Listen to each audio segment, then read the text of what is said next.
To नमस्कार सांग मैंने जय जगन्नाथ मो यूट्यूब चैनल को आप ढेर सारा स्वागत। आज मुझे पाଳ छतु आज गोटे नुआ रेसिपी करी आप वीडियोटा को लास्ट पर्यटन देखिए टोटाल भी स्क्रिप करेंगे स्क्रिप करने जापर मुझे रेसिपीटा कौन करी से कहे वीडियोटा लास्ट पर्यटन देखिए चलते देख कौन कलु मुझे पाଳ छतु नहीं 500 ग्राम या भल भाई चाहे काटि ना यही साइज काटे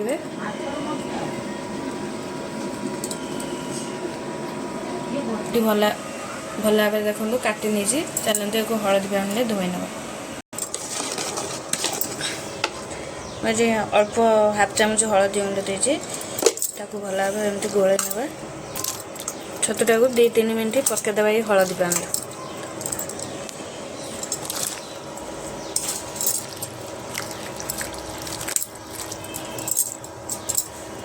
तो छतु 5 ग्राम अच्छी मुझे बड़ साइज आलू 2टा नहीं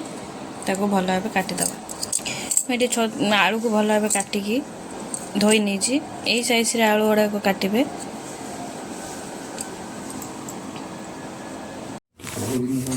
ये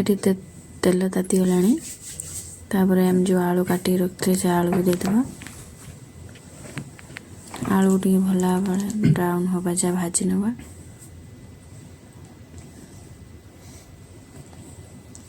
देखो ये मोर आलू भजा भल भाव होगला आलू भी सीझी आसला देखिपे खाली पात्र गोटे काढ़ीदबा जो तेल बड़ी थी आउ 2 चामच तेल देकी आम छतु को भाजी नवा बेसी तेल देवेनि छतुरे कहीं छतुटा तेल टाणे बेसी ता भर चलते सांग मैंने मसला पकई नवा ये पियाज रसुण नहीं अदा टमाटो गोटा लंका तेजपत्र जीरा सोरिष गोटे पेस्ट बनईदे मुझे देखो भल पेस्ट गोटे बन आनी ता भर ये छतु भी हो आसला पानी मरीगला छतु को एवं काढ़ीदबा तापर किसी तेल अल्प देकी पियाज को पकेबा तादे पियाज टी ब्राउन हवा जाए भाजवा पियाजटा को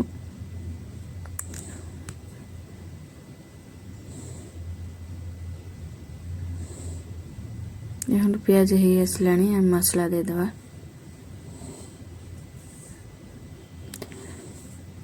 मसला दे दीजिए गोटे चामच हलदी गुंड स्वाद अनुसार लुण देखिए भल भाव कषिदबा मसलाटा को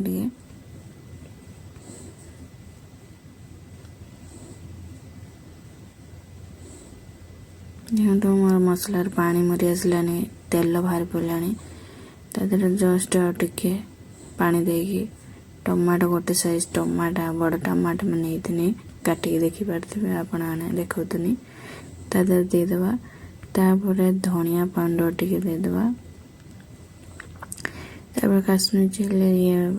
गुंड टिके देदेवा तापर चिकन मसला टिके देदेवा देखो मसलार मोर कलर केते सुंदर पलि आसला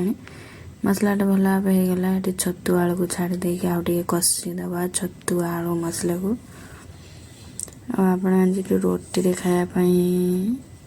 ये करेंगे खाली कषा भी ये रखिए भल टेस्ट आसो जेहेतु आम दीपर भात खाइमी मुझे तरकारी बनिया करी ये तुम कषा भल भाव होगला ये उषुम कर रखी पानी की देदेवा फाइनाली मोर छतु तरकारी रेडी होगला पाळ छतु तरकारी मो वीडियोटा आपण केमी लगला सांग मैंने प्लीज मत कमेंट मध्यम जनइबे आ लाइक कमेंट शेयर सब्सक्राइब करें जमा भूलिए आउ गोटे कथा जदि मो चैनल नुआ अच्छा सब्सक्राइब करें जमा भी भूलिए जहाँद्वारा मुझे वीडियो अपलोड करमी आपण पहुँच पारे रही जय जगन्नाथ।